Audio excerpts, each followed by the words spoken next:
Bienvenue pour l'étude numéro 4. Alors, nous parcourons tout ce trimestre l'évangile de Marc et nous retrouvons, comme il y a 15 jours, Jean-Paul Robert d'un côté, Idlet Salzman de l'autre. C'est un plaisir de vous retrouver, Idlet et Jean-Paul. Alors, bien sûr, pour ceux qui ne vous connaissent pas, il y en a plein qui vous connaissent, mais dites-nous encore peut-être un petit mot de présentation, Jean-Paul. Jean-Paul Robert. Je suis né à Bâle et ma mère était zurichoise et mon père neuchâtelois, donc je suis un peu je ne veux pas dire national, hein, mais c'est bien ça. Bi-régional en Suisse. J'habite à Gland, marié et père de 2 enfants adultes, Stéphane et Alexia. Et je suis médecin à La Linière, où je suis membre de l'église. Et je travaille au sein de la Ligue Vie et Santé, de la FSRT, et au sein de l'AMALF, l'association médico-thérapeutique adventiste de langue française. Où tu es maintenant? Tu es maintenant président. Actif au sein du comité. Tu es président. Et président donc, aussi depuis c'est bien. Parfait. Puis tu as été pendant de nombreuses années responsable de l'école du sabbat à Gland aussi. Oui, pendant une quinzaine d'années en tout cas. Ouais. 15 ans. Idlet. Alors, moi, je suis suisse d'importation, comme ça se voit, mariée, mère et grand-mère, et passionnée de la parole biblique. Magnifique. Et j'aime beaucoup les gens. La relation. Et la relation. La ouais. bienveillance. Pour moi, c'est très important. Ce qu'on avait abordé aussi il y a de cela 15 jours, c'est important, cette relation.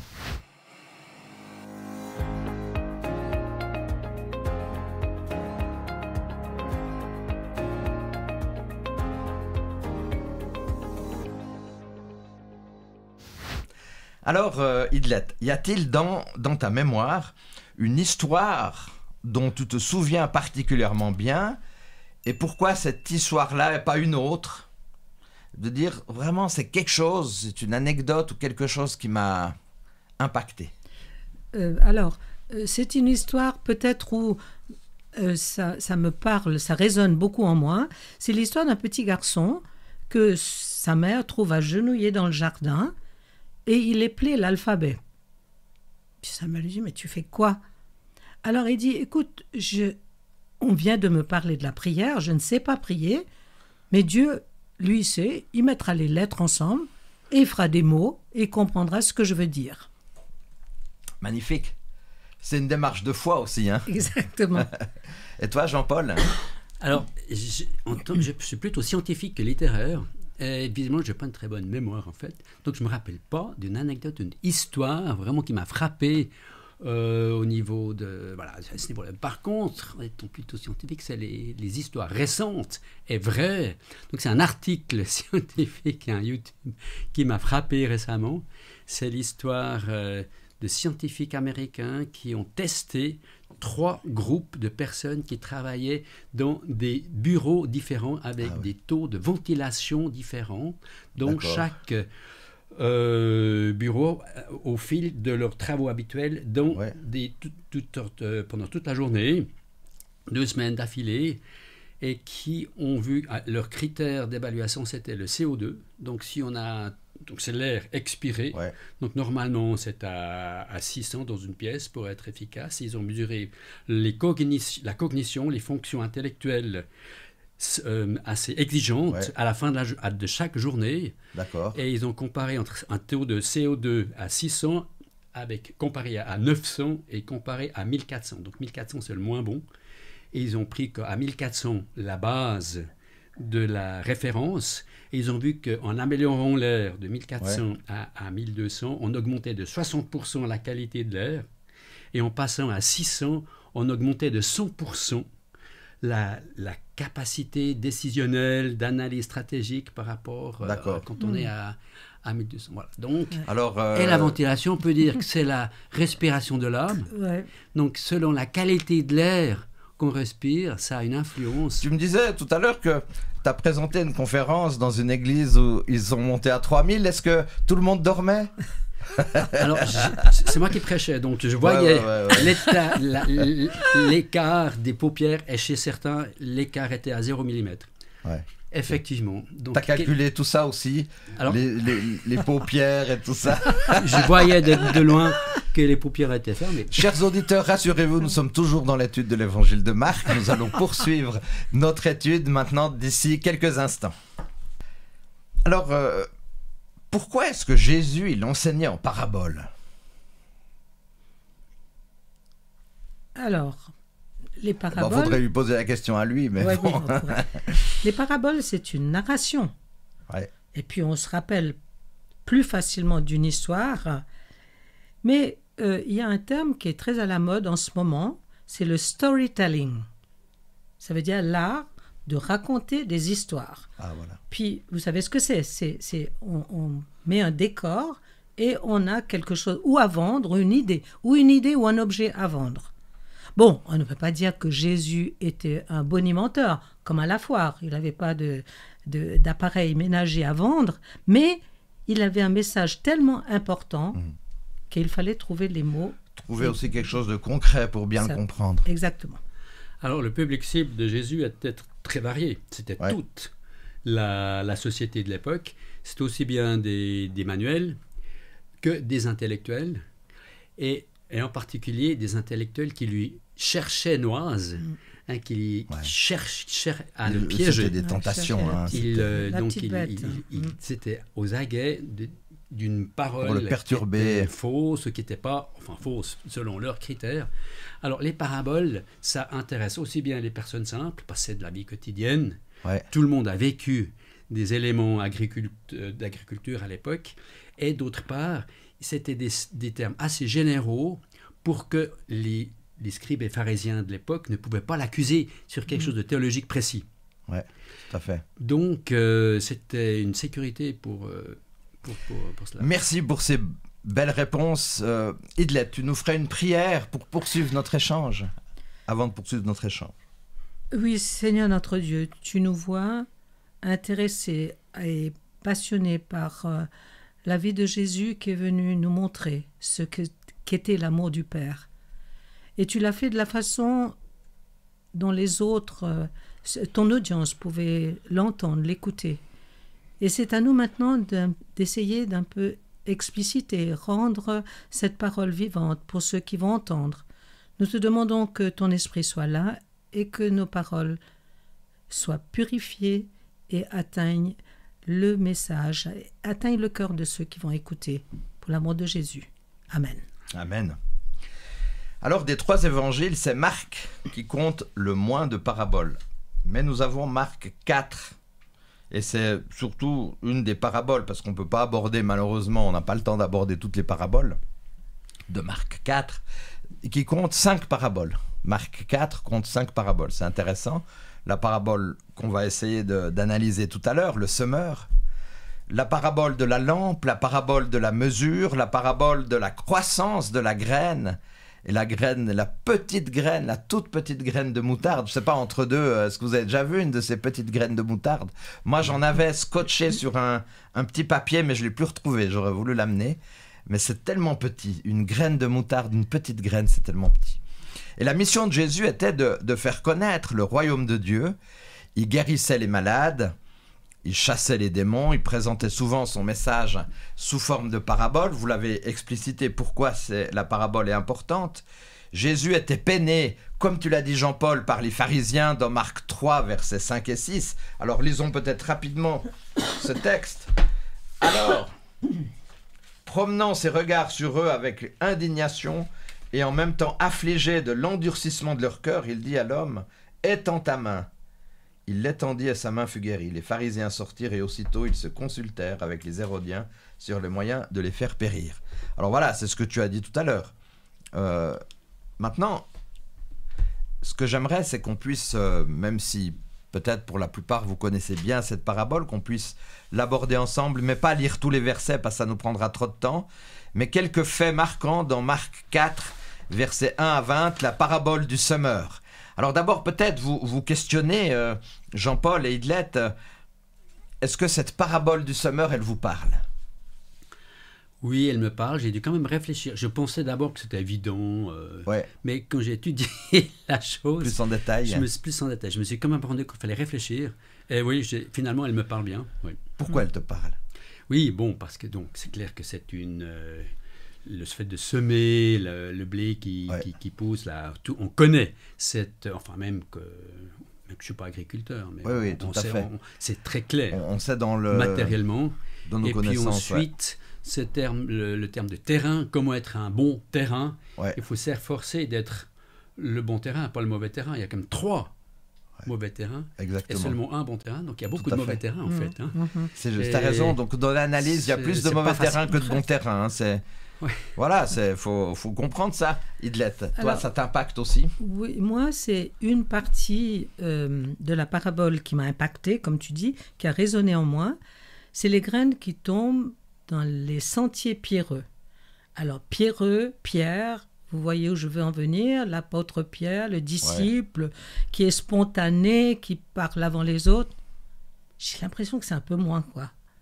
Je démarre au quart de tour et je dois encore maintenant apprendre la patience et la persévérance. Voilà pourquoi cette parabole me parle. Très bien. Alors, vous voyez, il y a plein de choses qu'on pourrait dire. Alors, dans le début de cette parabole, on voit que Jésus, il enseignait au bord du lac avec toute une foule. Jésus monte sur le bateau. C'est intéressant parce qu'il y a beaucoup d'histoires, de paraboles ou beaucoup de prédications de Jésus qui aimait bien monter sur ce fameux bateau et puis d'annoncer, parce qu'il y avait tellement de foule que pour finir, ils le voyaient mieux, ils avaient plus de distance. Et versets 3 et 4, on a les grains au bord du chemin, les oiseaux vont manger. On a l'idée que Satan vient arracher. J'ai un peu triché parce que j'ai mis directement sur le verset les réponses. Ensuite, nous avons un sol rocailleux. La terre n'est pas très profonde et les plants vont sécher. Ça représente l'inconstance. Nous avons les grains parmi les ronces qui vont étouffer les jeunes pousses. Il n'y a pas de fruit qui va pousser, donc aucun fruit.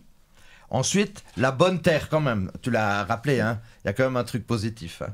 Il y a la bonne terre, du bon grain. Un grain en donne 30, un autre 60, un autre 100. Donc ça aussi, c'est intéressant. Donc on voit qu'il y a l'adversaire qui veut arracher quelque chose. Il y a l'inconstance aussi peut-être dans nos manières d'étudier. On peut avoir des personnes qui tout d'un coup sont tout feu tout flamme sur la parole et tout d'un coup il y a un peu d'inconstance qui débarque. Il peut y avoir aussi des situations où il n'y a pas de fruit qui vient, mais il y a quand même la bonne terre et cette bonne terre, elle est importante. Et alors au verset 9 et 10 de Marc 4, il est dit « Jésus dit, celui qui a des oreilles pour entendre, entende ». Alors j'aimerais m'arrêter quelques instants là-dessus. Est-ce que vous avez quelque chose à dire sur cet aspect où, pour finir, celui qui a des oreilles pour entendre, entende. Il me semble que si j'ai des bonnes oreilles, mon frère il est ORL et ces derniers temps je vais faire quelques tours par là-bas parce que j'ai un problème avec une des oreilles, mais il me semble que si j'entends, j'entends. Dans ce texte, on a l'impression qu'il y a un pléonasme. Celui qui a des oreilles pour entendre, entende. Alors ça veut dire qu'on n'entend pas vraiment. Jean-Paul. Oui, alors disons que ça fait partie de la psychologie de Jésus que j'évoquais tout à l'heure. La qualité des paraboles, c'est qu'elle n'est pas 100% dans la vie réelle intérieure. C'est une image, c'est une allégorie. Alors on peut faire l'association ou pas. Alors Jésus, on peut aussi dire qu'il nous laisse libres. Hein. C'est de la liberté. Si on a envie d'y croire, on peut y croire. Et si on n'a pas envie d'y croire, on peut dire que j'ai rien compris. Tout à fait. On peut entendre sans entendre, on est d'accord. Ouais, c'est-à-dire que entendre, on peut faire la différence à écouter. Voilà, écouter et entendre. Si j'écoute, c'est-à-dire que je suis attentif à celui que j'ai en face de moi, je vais intégrer ou pas ce qu'il va me dire, et quand moi je vais parler, lui fera la même chose. Donc il y a un canal de communication qui s'installe où il peut y avoir une relation. Et est-ce que c'est pas ça le plus important ? Tout à fait. Il faut que ça puisse déboucher sur plus que juste avoir entendu quelque chose. Ça débouche sur une action, s'il y a quelque part, sur quelque chose de particulier. Alors les disciples voulaient bien évidemment une explication. 3 des récits parlent... Alors là, excuse-moi Jean-Paul, je t'ai un peu copié, mais bon. 3 des récits parlent d'échecs. Seul le dernier parle de succès, même d'une récolte, qui est une récolte abondante. À quels critères vous pensez que... À quels critères doit répondre une parabole pour qu'elle soit efficace? Oh, alors là, il y aurait beaucoup à dire, hein. Je vais mentionner quelques-uns, je pense que Jean-Paul pourra compléter. Il y a la simplicité, c'est une histoire qui est facile à retenir. Ouais. Il y a une portée universelle, il y a des plantes partout dans le monde, par exemple. Et le message est adapté, comme tu l'as dit, socialement, politiquement et géographiquement. À partir de là, on peut retirer le message qu'on veut. Le plus important, l'essentiel. Très bien. Alors, il faut des éléments qui nous parlent, dans lesquels on a une expérience personnelle. Alors, à l'époque, il y avait, je sais pas, 90% des gens étaient agriculteurs, hein, donc ça leur parlait plus que pour nous, hein, ces paraboles-là. Aujourd'hui, on utiliserait peut-être des paraboles dans l'informatique ou dans les médias, les réseaux sociaux, le transport, la technique, la science. Donc, voilà. Mais quand même, aujourd'hui, 2000 ans plus tard, on peut quand même s'imaginer qu'est-ce que c'était ces images naturelles, biologiques. Puis moi j'ai une question. Qu'est-ce qui détermine le terrain? Parce qu'on dit que l'ennemi vient enlever. Mais on ne voit pas quelqu'un qui va venir de l'extérieur pour venir enlever. Est-ce que ce n'est pas nous qui déterminons, d'après notre disponibilité, quel est le terrain où le bon grain va tomber? Nous, on peut être un terrain favorable ou un terrain défavorable. C'est ça. On peut avoir notre cœur ouvert, à mon avis. Hein. Le Jean-Paul, je dirais lire un mot là-dessus, mais on peut avoir notre cœur ouvert ou notre cœur fermé. Et je pense que si notre cœur est fermé puis qu'on n'est pas motivé à recevoir la parole du Seigneur, elle ne va pas pouvoir entrer. C'est comme il est dit dans l'Apocalypse, je frappe et j'attends que vous puissiez répondre. Il ne va pas forcer les choses. Jean-Paul, tu es aussi d'accord? Terrain favorable? Oui, alors c'est ça. Qu'est-ce que c'est que on le a terrain? Vu dans la bonne terre, hein, c'est ça le terrain favorable. Qu'est-ce que c'est le terrain favorable? Alors, je pense que c'est quelqu'un qui est réceptif, et pas seulement maintenant, hein, parce que les épines ou je sais plus, c'était dans les pierres, c'était favorable un moment, puis après le soleil est venu, puis ça a séché très vite. Donc, on voit les gens qui acceptent un message, un appel, et qui abandonnent rapidement. Parce qu'on pense que, c'est quoi la message? On croit que la vie chrétienne, c'est une vie sans problème. On devient riche, on est aimé par tout le monde, et il y a zéro problème, on reste en bonne santé. Ça, c'est un sol rocailleux. Hein. Rocailleux. Voilà. Alors que non. Donc, il faut persévérer. Tu disais on peut enlever... Malgré les difficultés. Ah oui, on peut enlever les cailloux. Si un Jean-Baptiste, il a mal fini, donc... Je sais qu'on a une surprise maintenant. Chers auditeurs, accrochez-vous, il y a deux surprises. Deux surprises liées à une question que je voulais vous poser. Quelle autre possibilité pouvons-nous imaginer avec créativité pour faire connaître l'évangile à des gens qui ne connaissent pas?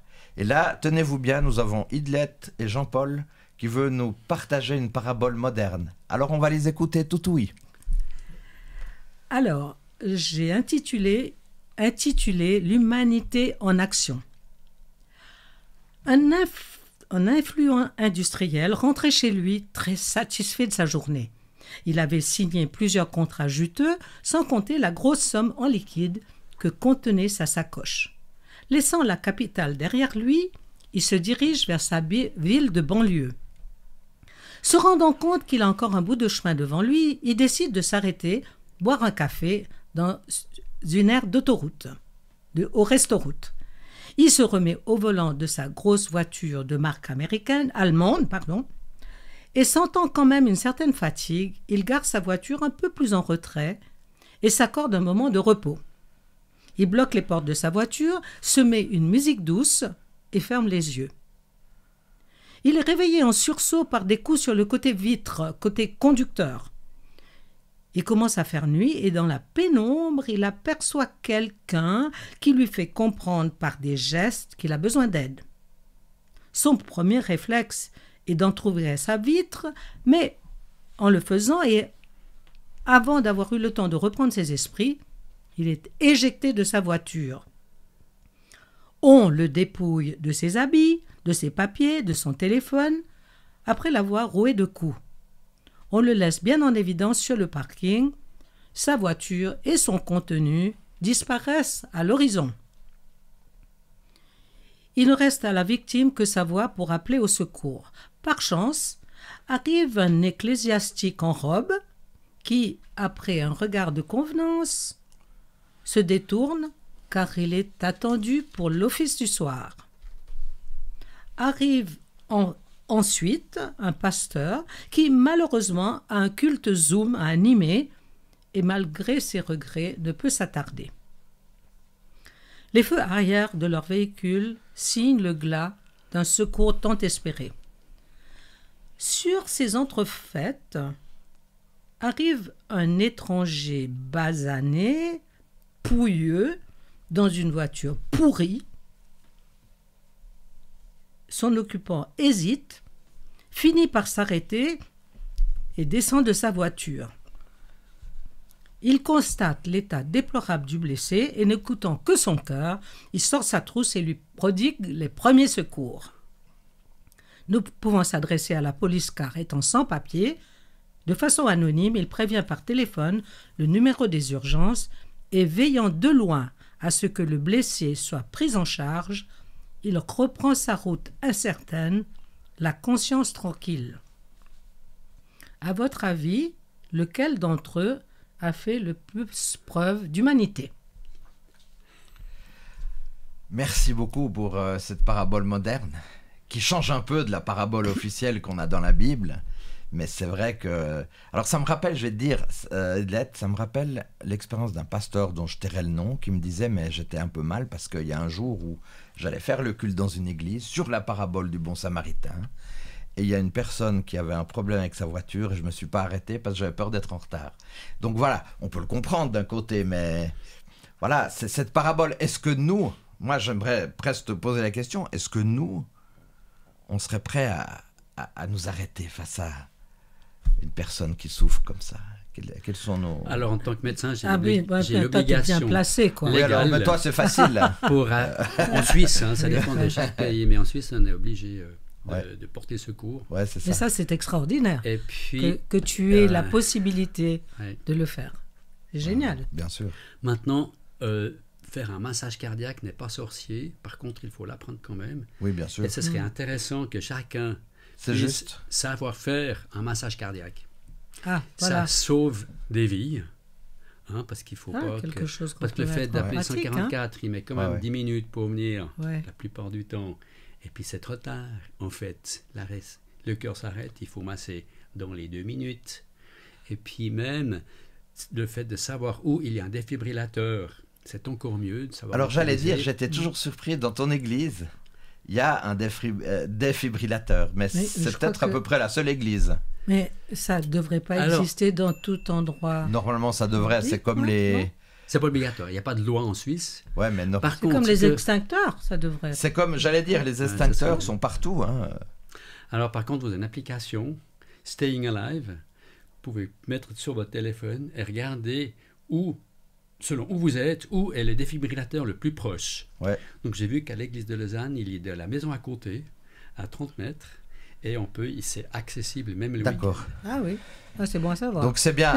Merci Edlette d'avoir choisi cette parabole. Ça permet à notre médecin de pouvoir s'exprimer sur des choses qui lui tiennent à cœur, mais qui devraient tous nous tenir à cœur. Alors, moi, simplement, puisque tu as évoqué cette parabole, je me dis, ouais, ça fait réfléchir quand même. Hein. Ça fait réfléchir que ce n'est pas les personnes qu'on pensait qui se sont arrêtées. Oui. C'est peut-être les personnes les plus en exclusion ou les plus à la marge du chemin officiel qui se sont arrêtés. Donc ça nous donne à réfléchir. Ta parabole, on la prendra à la fin, ça va? Tout à fait.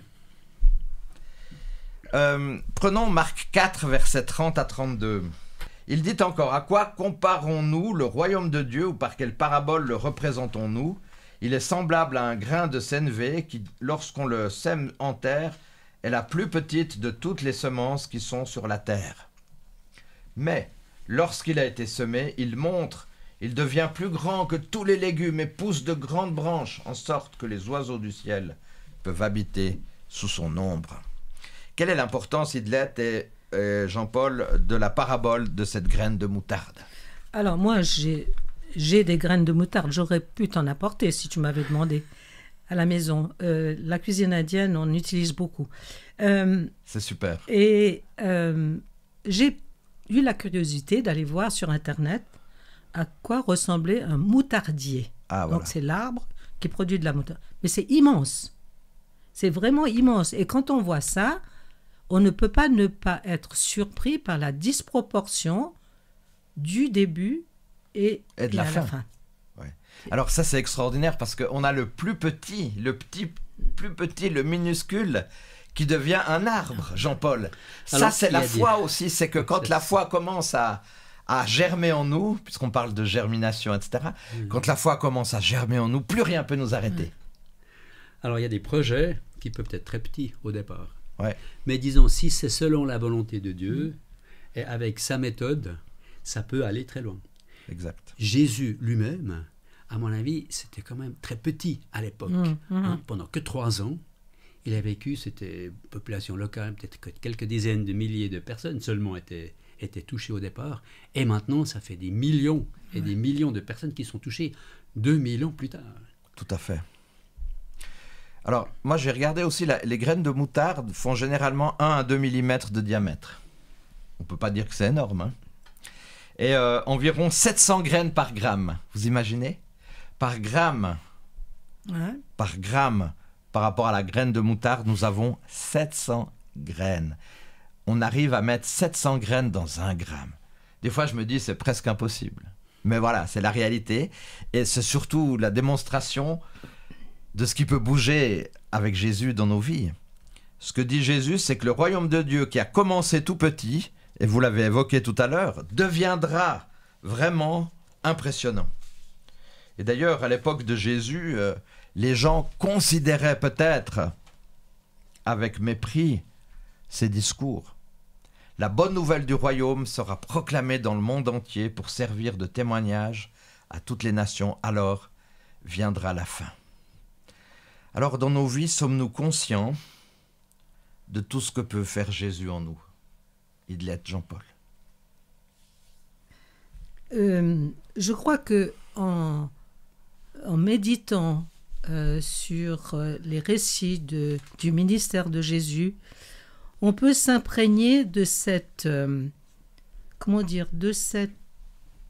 influence bienfaisante qu'il avait sur les gens. Ouais. Et réfléchir à ce que nous, on apporte dans notre sphère familiale, professionnelle et sociale. Et est-ce que nous avons la même influence? Est-ce que c'est pas... Jésus disait « Aimer Dieu et son prochain comme soi-même ». Est-ce que cela ne devrait pas transpirer et que ça se voit sans qu'on ait besoin de le dire? Tu as évoqué tout à l'heure la relation. Hein. Je pense que la relation à autrui, c'est vraiment l'élément moteur. Moi, je dis souvent, ce n'est pas l'adhésion qui crée la relation, mais c'est la relation qui crée l'adhésion. Est-ce que toi, Jean-Paul, tu es d'accord avec ça? Oui, c'est la relation qui crée l'adhésion. Oui, alors clairement, effectivement. Pour répondre encore à ta question, qu'est-ce que Jésus peut faire en moi? Ouais. C'est, si on prend l'allégorie de la graine de moutarde, on peut dire que, comme tu le disais, on se met progressivement, disons, à disposition, on contemple le Christ petit à petit. Ouais. Et un grain de moutarde, ça peut être un verset biblique. Tout à fait. Lu le matin, ouais, bien ou sûr. une prière qui peut être courte, mais ça peut germer des choses extraordinaires. pour toute la journée. Tout à fait, non, c'est juste. Ouais. Des fois, c'est aussi les petites choses qui amènent des grandes. Et c'est ce qui est extraordinaire. Et Jésus, il est conscient de cette réalité et nous devons aussi en être conscients. Alors voilà, c'est beau de voir que dans ces paraboles, quand on voit 1 mm et 700 graines dans 1 mm, ça nous paraît, même vous, les médecins, les scientifiques et tout, vous devez vous dire c'est quand même extraordinaire. Tes collègues doivent se dire il y a quand même un Dieu créateur, mais bon. Voilà. En tout cas, la nature est merveilleuse. Ouais. Ouais. Et ça, on peut que le constater. Infini, exactement. Dans le microscopique que dans l'astronomique aussi. Dans Matthieu 24, verset 14, il est dit « Cette bonne nouvelle du royaume sera prêchée dans le monde entier pour servir de témoignage à toutes les nations. » Je ne veux pas vous mettre du tout dans l'embarras ou quoi que ce soit, mais moi ça m'intéresse toujours. C'est vrai qu'à l'église du Verdon, nous avons l'ancienne banque alimentaire, où nous avons quasiment toute la population ukrainienne du Verdon qui viennent chaque semaine, tous les mardis. Du côté de Gland, quelle est votre perception ou votre action d'évangélisation prioritaire par rapport à cette annonce de la bonne nouvelle, cette annonce du royaume qui doit grandir? Alors, Parce que ça peut intéresser nos auditeurs aussi d'avoir des idées. Au niveau individuel. C'est pas des grandes conférences, mais c'est un travail personne au niveau de personne à personne. Contacte les personnes avec qui il est en contact. Ouais, ça c'est important. C'est en fait cette relation qui va amener beaucoup de choses. Bon, à Lausanne, il y a le centre social aussi, bien sûr. Oui. Où on est actif avec Daniel d'ailleurs. Ouais. Ce que je voulais dire, c'est qu'il y a une semaine, nous avons eu une rencontre avec les personnes âgées de la ville de Lausanne, avec les autorités en place. Et il parlait du travail du concierge. Je ne sais pas si vous habitez un immeuble, mais il se trouve que de plus en plus maintenant, les concierges n'existent plus. Ah oui. Sur place, quelqu'un qui habite sur place.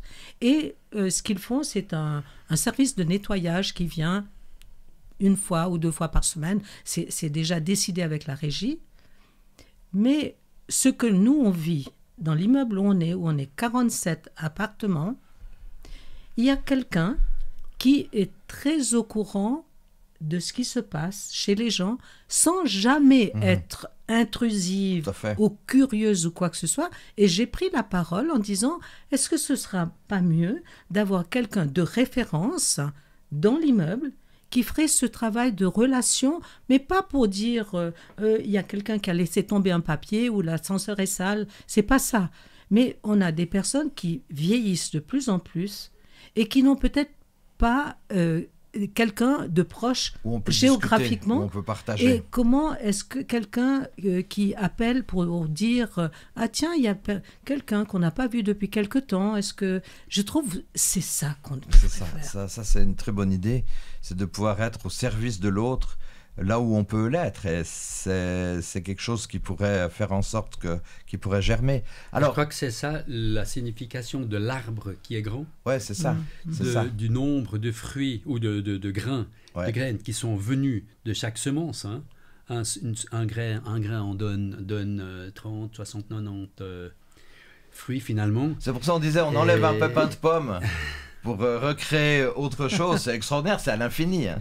Et je crois que le bon fruit, c'est notre comportement. Tout à fait. Hein, au fil d'une vie, enfin j'espère qu'au fil des jours, on s'améliore.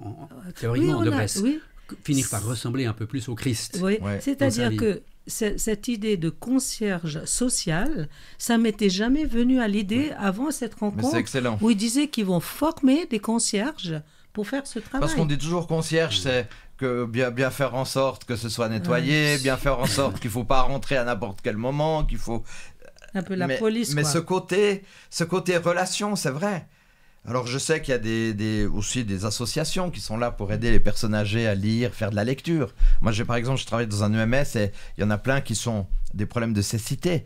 Donc mon rôle, c'est d'aller vers eux et puis de leur lire le texte biblique s'ils sont vraiment croyants ou autre chose. Donc ces éléments-là sont essentiels. Alors, nous sommes obligés de conclure puisque le temps avance. Mais Jean-Paul, tu avais une autre surprise comme Idlette, une autre parabole que tu voulais nous partager. Alors, j'ai pas très bien compris ton message. En fait, je l'ai dit au début. En fait, ma parabole moderne, cette histoire que j'ai entendue par rapport à l'analyse de notre efficience intellectuelle, fonction de la qualité de l'air qu'on respire. Ah oui, c'était ça ta parabole, hein, c'est juste. J'ai déjà dit au début. Par contre, on pourrait, disons, aller dans l'application. C'est que voilà, notre vie physique est importante aussi dans notre faculté intellectuelle et voire, pourquoi pas, spirituelle. Si l'air est propre, si l'air la pièce est bien ventilée, on comprendra mieux ce qu'on lit. Oui. Alors, je pourrais lancer un appel. Jean-Paul, on serait très heureux. Dans nos églises, achetons-nous un défibrillateur et puis aussi un appareil CO2 pour savoir qu'on monte pas les tours à 1500 ou à 3000 parce que là, on est complètement endormi et on n'a plus la possibilité d'être réceptif. Voilà. Donc, faites ce que vous voulez, chers auditeurs, mais ça peut être une idée. Hein. Et C'est si on veut important. encore aller plus loin, Ouais. la respiration, c'est la prière. Bien on sûr. peut faire l'allégorie Ouais, spirituelle, Exactement. Tout à fait. carrément. Je ne sais pas si c'est exagéré, mais bon, je vais Non. la faire quand même. Donc, il faut que la qualité de l'air, c'est la qualité de ce qu'on écoute, de ce qu'on lit, donc la Bible, hein, et puis Et de nos les livres réflexions. théologiques de Ouais. qualité, et des amis. Alors, je spirituels terminerai de juste qualité. en disant, quand on est malade, on ressent les effets. Ma femme n'est pas bien en ce moment, elle doit beaucoup tousser, etc. Bon, bref, elle n'est pas la seule. Mais quand on n'est pas très bien dans son corps, on remarque tout de suite les effets. Par contre, dans nos petits problèmes, peut-être de discipline, d'élan spirituel, si on ressentait les mêmes effets, peut-être qu'on réagirait plus vite. Mais tu parles de C'est la prière. difficilement mesurable. Hein. C'est Ouais, difficilement mesurable. Le capteur- Par contre, il y a quand même des études qui ont montré, peut-être tu vas infirmer ou confirmer, qui ont montré que notre cerveau, il est assez réceptif à la prière et que si on est des êtres de prière, on est quand même aussi avec une meilleure santé globale. Oui, et puis Ouais, il y a un psychiatre américain qui dit que les croyances que l'on a façonnent notre Voilà. cerveau. Tout à Si fait. on croit en un Dieu bienveillant, ça résonne autrement dans le cerveau. Très bien. Alors, tu as évoqué la prière, Jean-Paul. Alors, ça tombe pas dans l'oreille d'un sourd. Je vais te demander de terminer par une prière. Merci. Père Céleste, nous te remercions de la parole, de ta parole que nous pouvons trouver dans la Bible et des paraboles qui nous parlent. Veuille nous accorder un terrain favorable, veuille travailler notre terrain qui puisse être arrosé, nourri d'une façon correcte. Nous te demandons de bien prendre soin de nous, de notre prochain et de ce 3DS qu'il puisse fructifier énormément. Nous te remercions au nom de Jésus. Amen. Amen. Encore merci Idlette et Jean-Paul d'avoir pu aborder ces deux thématiques pour le début de notre trimestre. Nous allons nous retrouver avec d'autres invités encore la semaine prochaine pour l'étude numéro 5 et nous sommes très heureux de pouvoir le faire ensemble. Alors, chers auditeurs, merci encore de nous suivre aussi fidèlement. Bye bye, au revoir.